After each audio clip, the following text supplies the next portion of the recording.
Saya minta sujud di tempat ini karena akan mendapatkan ketenangan batin yang luar biasa Bapak Ibu di sini.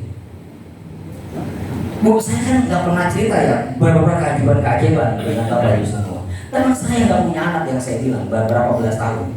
Dan dia bertugas di Madinah. Ustaz, saya mah saya akan melihat orang hamil itu rasanya gimana gitu.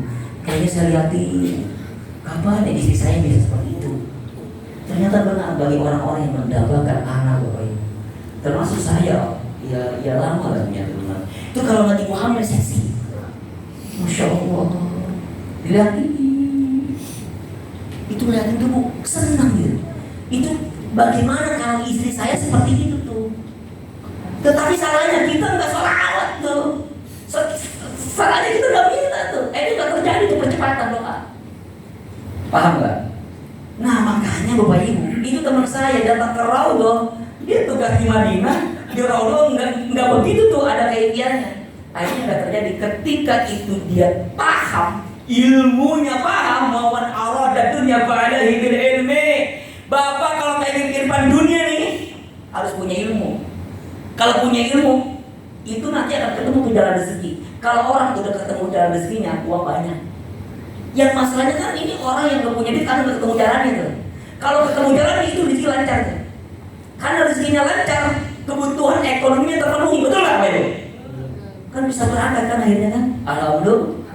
Iya mau diberangkatin ya berapa? Yang penting gak berangkat. Itu ketemu tuh. Nah makanya Bapak Ibu yang dirahmati Allah, kalau kita mau kesana harus tahu ilmu. Ilmunya saya sampaikan ya gitu, ibu datang ke Raudhah jangan doa. Pengampunan dulu. Astagfirullahaladzim. Astagfirullah. Dia tangan ya Nabi. Salam alaika ya Rasul. Salam alaika ya Habib. Salam alaika terus. Mulai masuk ke perenungan. Salah apa kita mau orang tua? Salah apa kita mau anak? Salah apa kita mau jangan-jangan kita dilengguhin istri kita? Jangan-jangan kita kawin lagi, istri gak tahu. Ya Allah, nyesel. Ya Allah. Iya, yang banyak itu bisa aja Pak. Ya Allah, istri saya yang ini ya Allah. Nggak mau Pak, kita harus mengampun. Kita harus mohon ampun kita. Kalau dia mohon ampun, baru kekuatan kecepatan doa berfungsi pada des. Nah ini Raudhah. Bisa dipahami Ibu ya? Ini Raudhah. Nanti di Raudhah ini Bapak Ibu, waktunya hanya mungkin 30 menit. Karena setiap dunia mau ke tempat ini. Bu, Masya Allah, Ibu kalau sujud dengan hati yang tenang, jiwa yang lapang Bu, Ibu ngomong nih, syarat doa itu, saya sampaikan berkali-kali bukan buat diri kita. Syarat doa itu mungkin kita sampaikan kepada kedua orang tua kita. Sampaikan kedua orang tua kita, sampaikan kemudian ke anak-anak kita, ke istri kita, baru kita terakhir. Itu yang terakhir yang saya jawab. Oh ya Allah, saya pengen.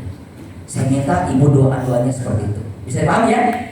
Oke, ini Raudhah. Jadi kalau Bapak Ibu pengen tahu Raudhah, ini Raudhah. Nanti keluar dari pintu ini, ke kiri langsung ke makam Rasulullah SAW. Baik, bisa dipahami ya, Bapak Raudhah ya? Nah baik, ini makam Rasul. Bapak Ibu yang dirahmati Allah Subhanahu wa Ta'ala. Bu, kalau Ibu melihat makam Rasul, Ibu nangis. Karena kita gak akan kuat melihat ada baginda Rasul yang berada di hadapan kita, di samping kita. Ya Allah, ya Allah. Selama ini masih hanya sholawat ya nah. Assalamualaikum ya Rasulullah. Assalamualaikum ya Habibullah. At-tahiyatul mubarakatus sholawatut thayyibatul lillah. Assalamualaikum ya ayuhan Nabi. Sekarang Nabi sudah di hadapan kita Bapak Ibu semua. Ini kalau Bapak Ibu di sini, apa yang terbayang? Ibu doa gak bisa Bu, isahkan tangisan air mata mulai berlinang. Tenggorokan mau ngomong jadi basah karena hanyut, jiwa kita hanyut, perasaan kita hanyut karena mengingat rumah Rasulullah SAW. Apa yang terbayang? Orang tua, yang terbayang kakek kita, yang terbayang orang-orang yang sudah meninggal. Bagaimana mungkin kita mau berdoa? Doa apa kita? Kita tangis dan jatuh air mata bukan karena lantaran dosa, bukan lantaran doa-doa kita, tapi karena lantaran di sana ada ayahanda kita, Makanya saya bilang kalau di makam Rasul ada kamera dan CCTV kehidupan. Kamera ini akan menyertai perjalanan Bapak Ibu semuanya. Ya Allah, ternyata saya nyampe di sini, di situ ada engkong saya. Saya tanya, Mak, kenapa ada engkong? Dulu engkong doain dulu di situ. Masya Allah. Mak, kenapa ada Bapak? Bapak lu doain sehingga lu saya nyampe di tempat ini. Saya yakin datang Bapak Ibu jangan sombong menapakkan langkah kaki menuju makam Rasul tanpa ada doa-doa dari orang tua kita. Engkau kita nggak akan sampai Bapak Ibu. Ternyata nggak akan sampai itu. Ternyata nggak akan sampai jasa ke langkah kaki kita kalau nggak ada ibu kita berdoa di sana. Perhatikan baik-baik. Pentingnya Bapak Ibu mendoakan anak di sana. Kalau Bapak Ibu nggak ada, anak ibu nanti Assalamualaikum ya Rasulullah, Assalamualaikum ya Habibullah. Kebayang wajah Bapak Ibu semua di sana. Ya Allah, kebayang wajah ayah, kebayang wajah ibu. Ada apa? Oh ternyata dia pernah berdoain kita. Ya Allah, sabarnya kasih ke Rasul. Makanya kalau adanya di makam Rasul hanya satu.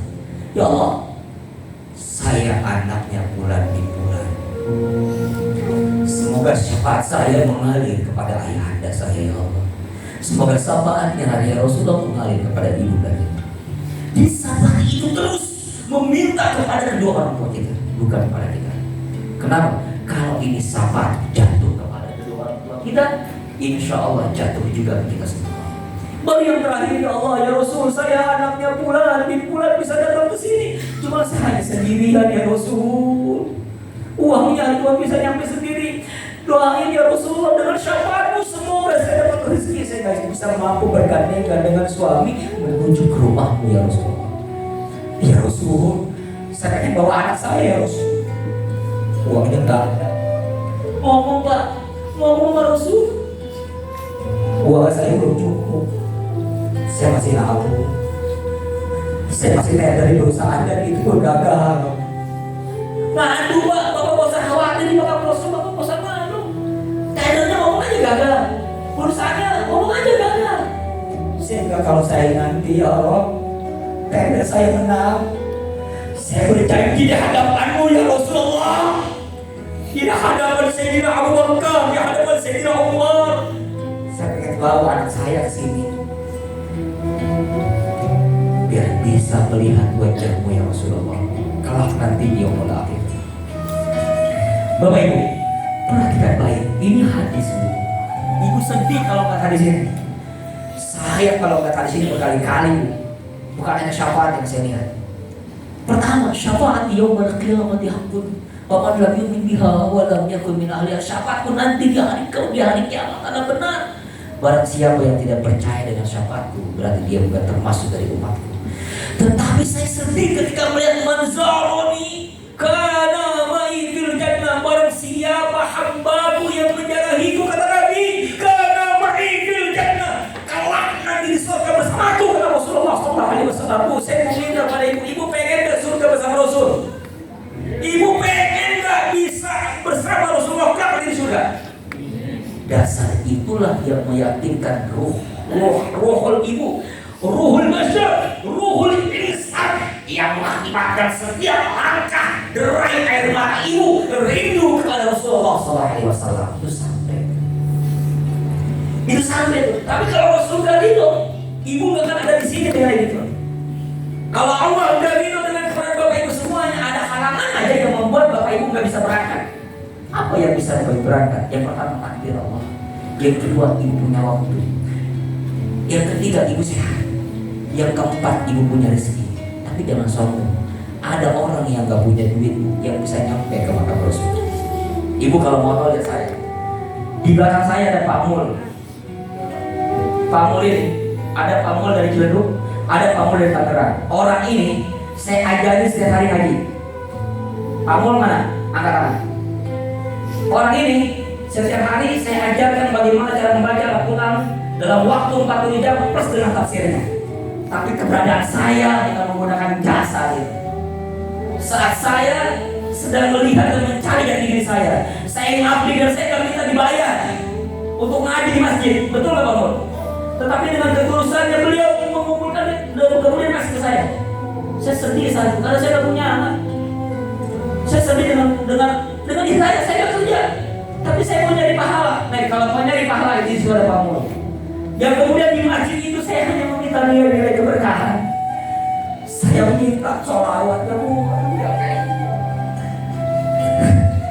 Sekali ingat Pak Mul ya, sedih saya nggak ada di tempat ibu. Saya nggak punya apa-apa saat itu.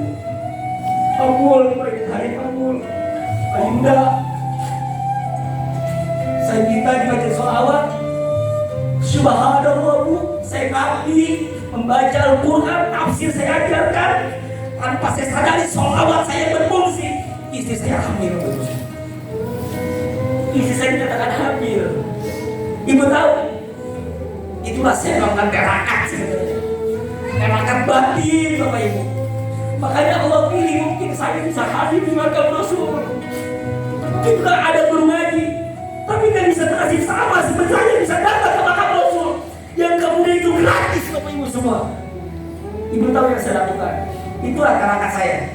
Saya ngaji yang saya tidak bisa dibayar. Saya bilang ini Pak orang kasih kurang. Pak Yuda di Al-Azhar saja jangan dibayar. Saya hanya minta sholawat supaya bisa makam Rasul ya. Alhamdulillah ya Allah ya Rabbi. Ternyata saya terus bolak-balik ke makam Rasul dalam untayan berkah rezeki. Makanya Pak Mul kaget kalau tahu saya tahun itu saya menggunakan motor Supra. Saya hanya mengajar Al-Quran, membaca Al-Quran dan plus terjemah dalam waktu 40 jam. Gak minta dibayar. Jadi kalau Bapak Ibu lihat sekarang, lihat prosesnya, lihat karakternya Bu. Jangan melihat orang sukses, melihat hasil akhir, tapi lihat bagaimana proses itu dilakukan. Sehingga Alhamdulillah, ketika saya meminta kepada Allah, bukan hanya di Allah, tapi saya minta di Baitullah. Saya minta, ya Allah, ya Rabb, jadikan rumah Allah ini menjadi kampung halamanku. Yang setiap saat ya Rabb, saya bisa berdatang dan berkunjung ke rumahmu. Ternyata betul 2013 anak saya lahir 2014. Saya sudah trek Madinah Mekah. Mohon maaf, gaji saya puluhan juta saat itu. Saya bukan sombong, tapi saya umumkan sekarang kepada semua. Kalau sebulan 25 juta, itu bisa mencapai 50 juta penghasilan sebulan. Kenapa? Terakatnya harus benar.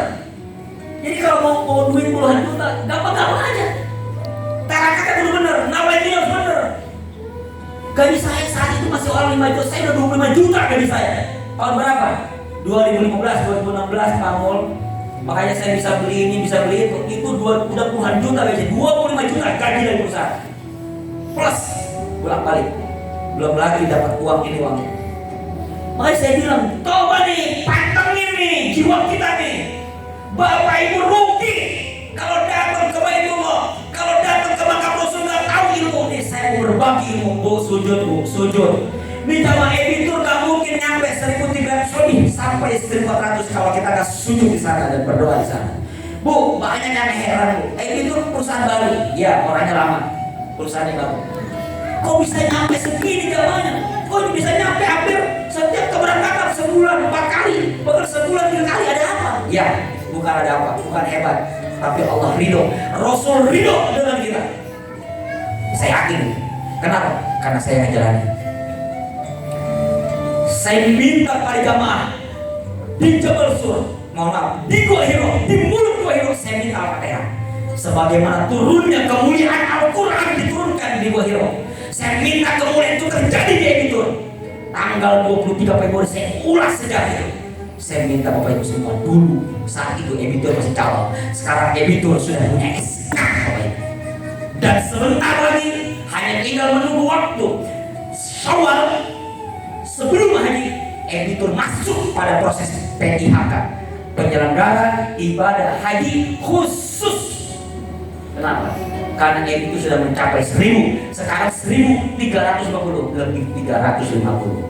Tadi ada orang Kemenak haji sebelum kita kesini dia survei, karena ada makin sudah mencapai. Kaget orang, ya perusahaan baru begini ya. Nanti akan muncul regenerasi berikutnya. Ada Suhaimi 1, Suhaimi 2, Suhaimi 3. Saya hanya minta kepada Rasul, Bu, Tanyakan baik-baik. Saya minta ajak jasad ibu ke makam Rasulullah SAW. Ini manusia mulia yang paling Allah muliakan. Yang ketika bapak ibu meninggal itu matanya dan ketemu dengan Rasulullah SAW. Ya, kenapa? Man zarani kana ma'i fil jannah. Man zarani kana ma'i fil jannah. Barang siapa nanti menjarahi kata Nabi, kelak nanti akan di surga bersamaku.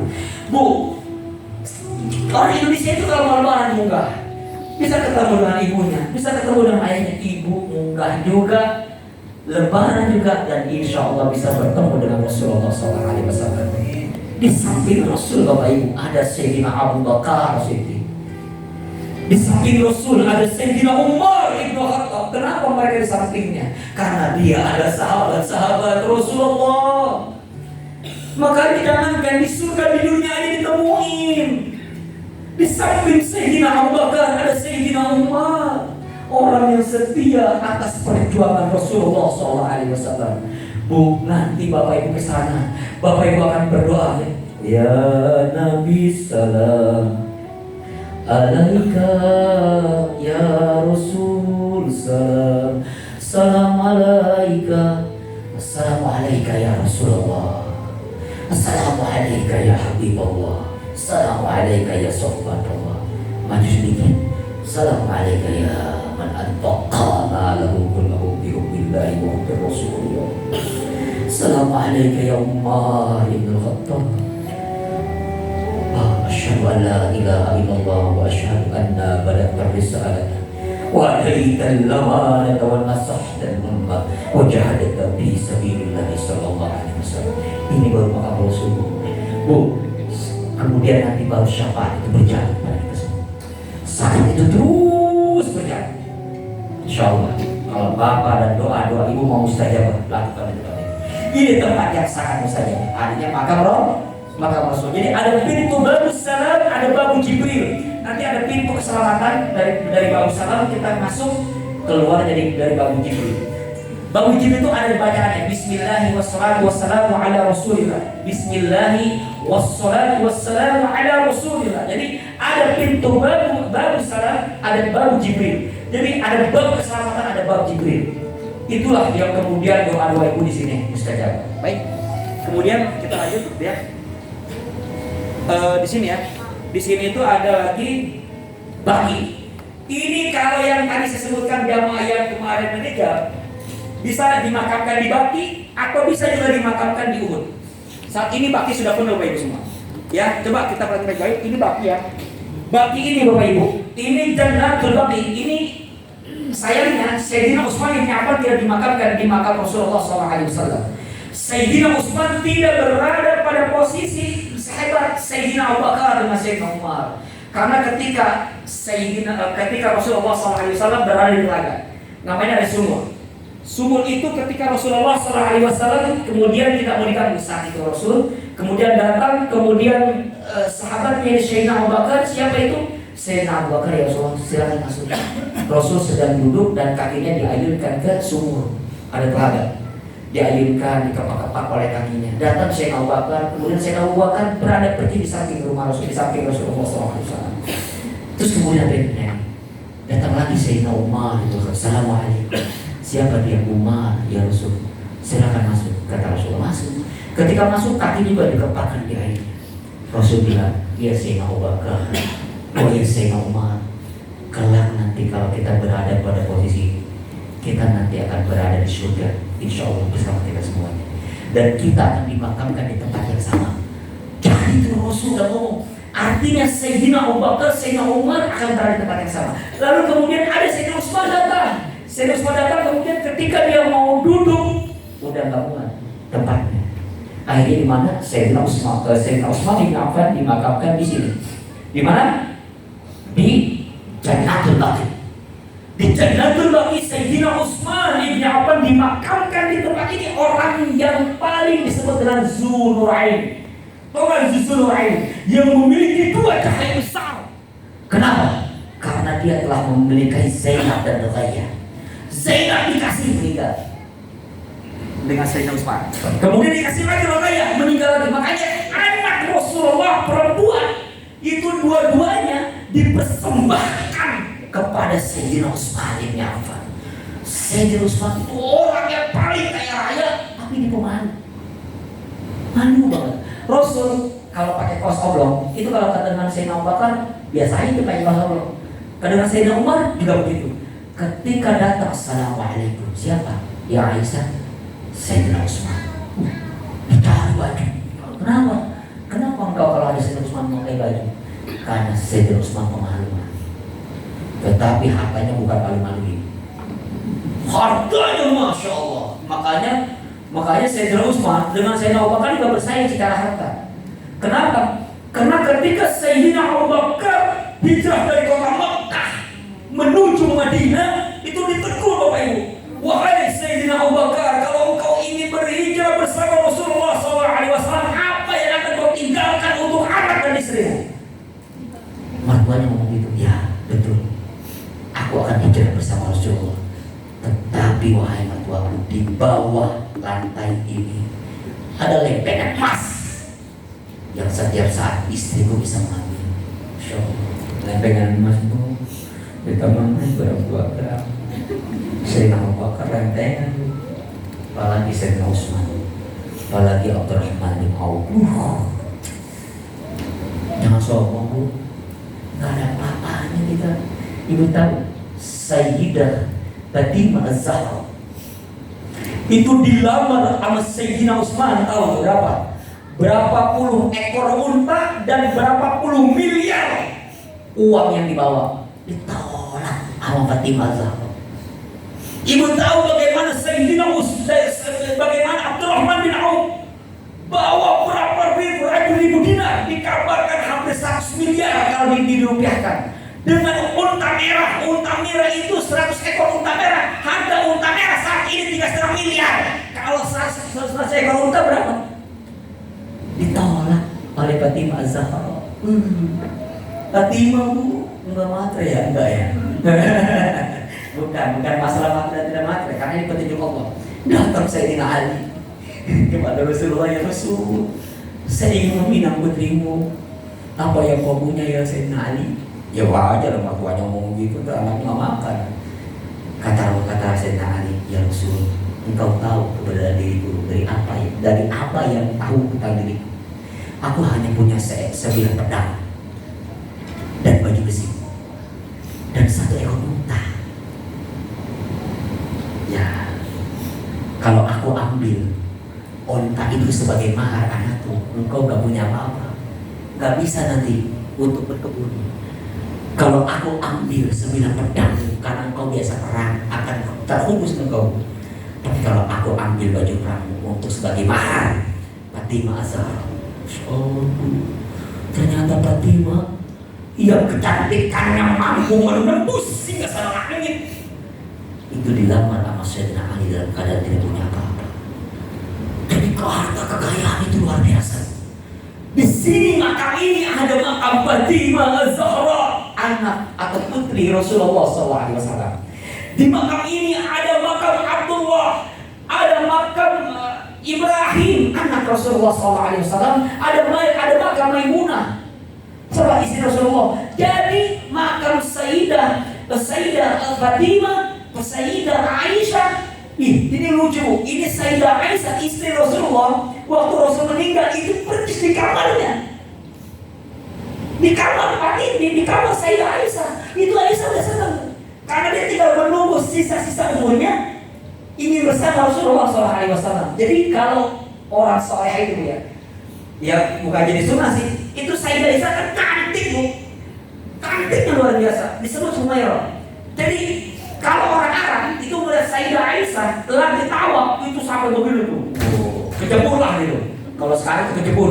Maka kata Rasul, naikin tuh nikopnya naikin. Wah, nanti orang udah nggak melihat lagi, dibuka lagi, begini lagi.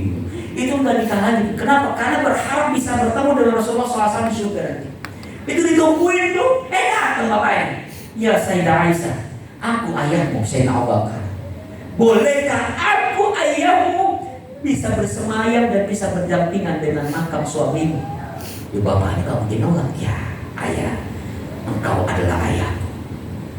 Dan Suamiku pernah berkata, wahai Aisyah, kalau seandainya ayahmu nih amal ibadahnya ditimbang dengan seisi dunia ini, lebih banyak timbangan amal ibadah ayah. Masya Allah, Masya Allah tuh Sayyidina Abu Bakar itu kalau ditimbang amalnya lebih banyak amalnya Sayyidina Abu Bakar. Udah dimakamin tuh Sayyidina Abu Bakar di samping suaminya. Tinggal dia berharap nanti mungkin setelah suamiku, setelah ayahku, nanti dia Sayyidah Aisyah pengen dimakamin di situ. Datang lagi Sayyidina Umar. Assalamualaikum. Mari baru Umar, dia Umar masuk. Kata Sayyidah Aisyah, ada apa? Aisyah. Ya begitulah cerita suaranya ya. Tapi dikatakan benar ya. Kalau nanti aku meninggal, bolehkah aku dimakamkan di samping suami? Itu lama tuh jawabmu. Lama betul. Gimana ya? Bagaimana? Ingat omongan Rasul. Wahai Sayyidah Aisyah, kalau seandainya akan ada seorang nabi setelahku, kata Rasulullah, maka yang pantas menjadi nabi ada Sayyidina Umar bin Khattab. Baik, silakan Sayyidina Umar. Ketika Sayyidina Umar disemayamkan di samping Rasulullah, selama itu pula Sayyidah Aisyah menggunakan jilbab di rumahnya. Gak pernah dilepas. Kenapa? Karena bukan mahram ada di situ. Itu bisa begitu. Itu orang sudah meninggal, tapi persoalan jilbab di dalam rumahnya itu dipakai. Kenapa? Karena ada orang lain selain ayahnya. Kalau suaminya iya, ada Sayyidina Abu Bakar. Kalau kemudian Rasul, kalau Sayyidina Umar itu dipakai jilbab. Nah, kemudian di mana ngalah? Ada di makam bagi, maka 10.000 Ahlul Bait yang setiap hari mendapatkan syafaat dari Rasulullah SAW. Masya Allah. Mau dikubur di situ? Hah? Enggak. Ibu Jannatullah ini selain setiap hari mendapatkan syafaat dari Rasulullah, yang nanti makam ini akan dibangkitkan pertama kali di hari kiamat adalah baki. Yang kedua apa? Ma'lak. Yang ketiga baru kita karen. Sekeruan ke Pulau Rejo, Porto Arjo, semua baru dibangkitkan. Paham? Ini Jannatul Baqi namanya. Banyak tuh, ada makam Imam Malik, ya nanti makam Sayyidina Utsman, tapi ada wanita mulia di sini. Siapa? Sayyidah ada makam wanita mulia Halimatus Sa'diyah yang menyusui Rasulullah SAW dan diabadikan di tempat ini. Siapa dia? Dia Halimatus Sa'diyah. Di sini nanti ada mudah-mudahan Bapak Ibu di Madinah walaupun puasa ya, pagi-pagi tetap semangat ya. Tetap semangat ya Bapak Ibu, bisa keraudoh, bisa kebangkit di Bapak ya, bisa datang kita ke makam Sayyidina Utsman, kali aja nempel kekayaannya kali. Enggak semuanya kan. Kali aja. Assalamualaikum ya Sayyidina Utsman, ya Allah. Ya Allah Sayyidina Utsman. Kali bagi berkahnya ini, berkah kekayaannya biar nempel. Iya, karena sampai sekarang hartanya nggak bisa habis. Nah, turunan itu Usamah bin Laden. Bin Laden atau Bin Laden? Sampai bin Daud. Itu Bin Laden kekayaan juga luar biasa. Masya Allah dia. Makanya aduh Masya Allah. Berkah. Ya, jadi makam Sayyidina Utsman, makam Halimatus Sa'diyah, makam Imam Malik, makam Sayyidah Aisyah. Nanti kalau di makam Sayyidah Aisyah ngomong, ya Allah, Assalamualaikum ya zaujati Rasulullah. Salam untukmu wahai siapa? Sayyidah Aisyah. Mudah-mudahan istriku tak ada soleh sepertimu wahai Sayyidah Aisyah. Itu tuh doa Al-Fatihah. Baik. Ini makam apa deh? Nah, ini makam ini masih dijawab. Masya Allah Bapak Ibu semua yang dirahmati Allah Subhanahu Wa Taala. Masjid Ijabah ini Bapak Ibu adalah masjid yang paling ternama dan paling mustajabah. Saya mau tanya, waktu ada Masjid Ijabah, adakah Masjid Rasul, yakni Masjid Nabawi, adakah? Ada. Pertanyaannya, 500 meter dari sini itu Masjid Nabawi, 380 atau 314 meter itu persis di makam Baqi, dekat jaraknya. Tetapi Rasul melakukan doa-doa di sini. Ada apa? Doa-doa di tempat ini itu doa persoalan apa? Persoalan keajaiban dunia.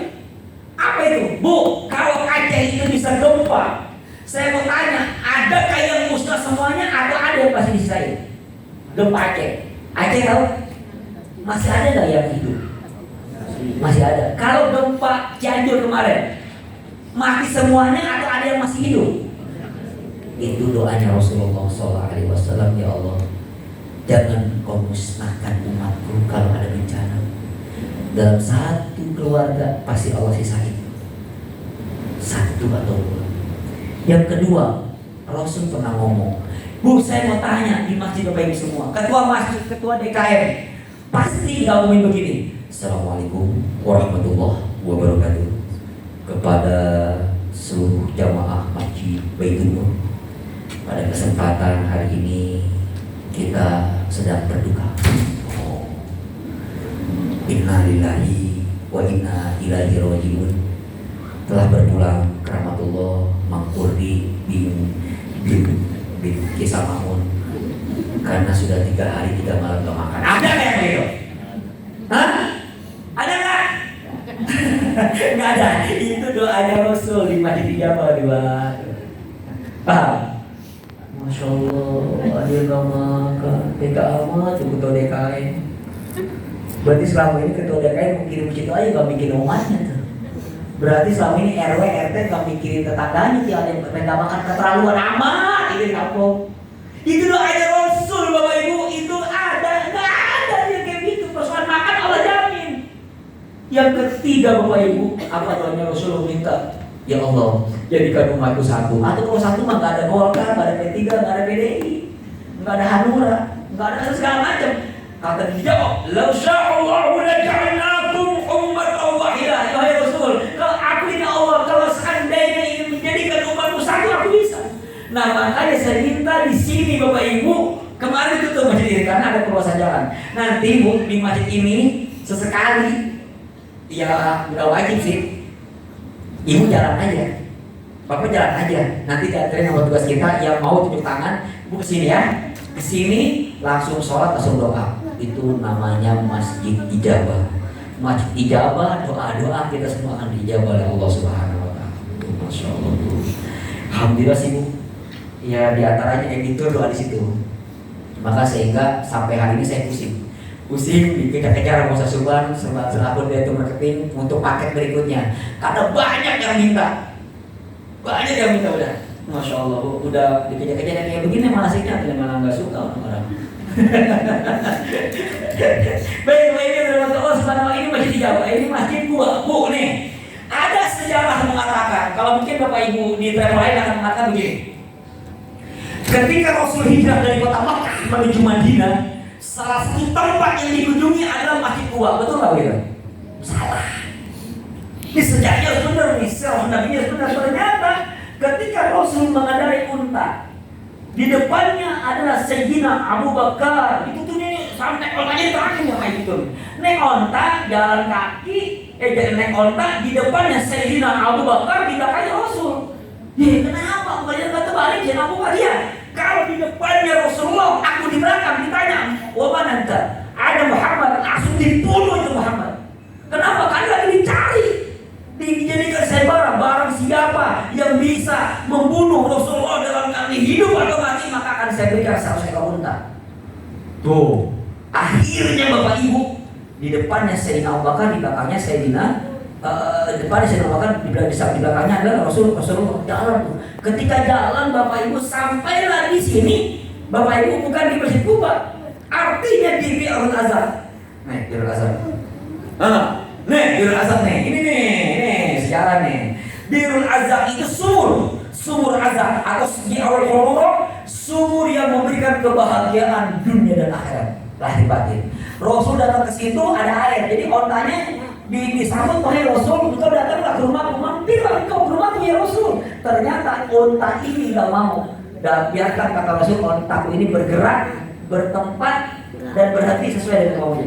Ternyata ontanya datang, kemudian berhenti di rumahnya bibinya Sayyidah Aminah. Di sampingnya ada sumur ada empang gitu, kolom yang Rasul mandi di situ, sholat di situ, wudhu di situ. Dan Bapak Ibu banyak jamaah ibitur yang kita bawa ke sini minta tabarukan supaya ya airnya diwuduin kalau di kepala, ya artinya minta keberkahan, minta syafaatnya lah.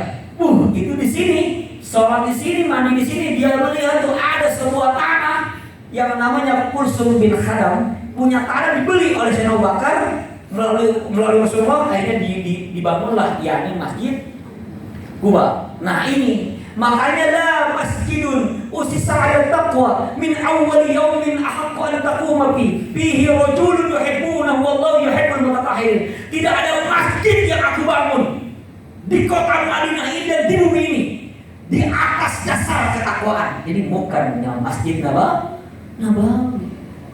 Tidak ada masjid di muka bumi ini yang aku bangun di atas dasar ketakwaan kecuali Masjidku Quba. Makanya muncul hadis Nabi ini kalau ini Al-Quran, la masjidun usisa 'ala taqwa min awwal yaumin ahaqqu an taquma fihi rajulun yuhibbuna wallahu yuhibbul mutatahhirin. Langsung dimasukkan lagi oleh hadis man tatahhara fi baitihi.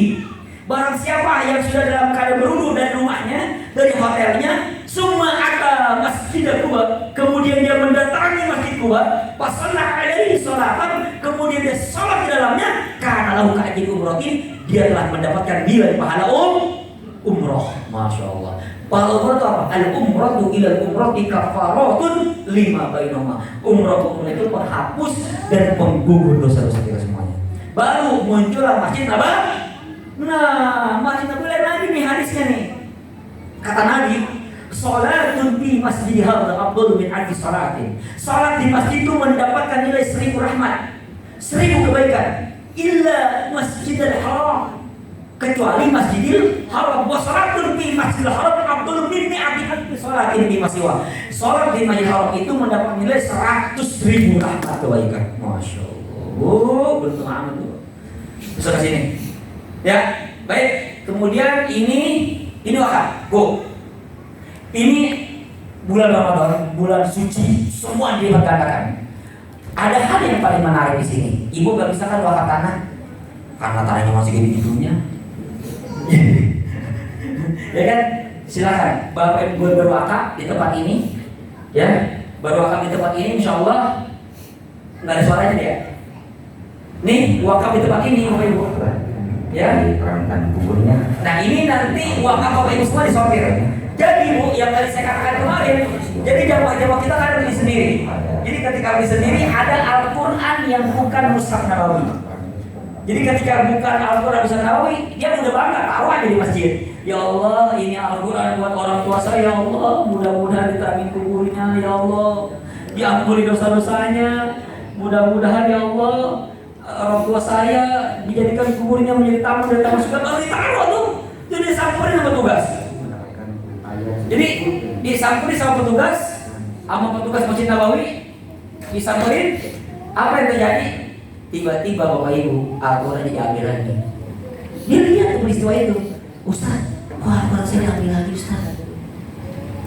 Ya itu yang saya bilang, jangan-jangan itu bukan Mushaf Nabawi. Makanya selalu begitu dan itu ngumpulin. Ya udah, kalau gitu kita kumpulin, kita beli barang. Kita beli barang, nanti kita taruh Al-Quran itu di Masjid Nabawi dan kita panggil petugasnya. Petugas, tolong sortir nih Al-Quran nih. Ini dari jamaah itu nih. Sortir, betul gak ini asli? Betul. Kalau asli taruh dan kita videoin. Ya tentulah kalau saya beli insya Allah asli. Maka iya palsu, maka ibu kali. Ya kesertaan mana palsu. Kenapa nanti saya terangin mana aslinya? Saya nggak bawa Al-Qurannya. Mana asli kayak duit? Jadi duit ketika disetor itu keluar tuh. Keluar apa namanya? Ada logonya. Itu juga keluar, ada logonya juga.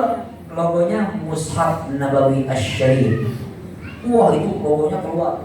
Nah ini di sini ya Bapak Ibu. Baik, kemudian nah udah ya, masih tahu ya nih Bu. Masih kuat nggak 30 menit lagi ya? Masih kuat ya? Saya minta minum dulu ya biar berkah.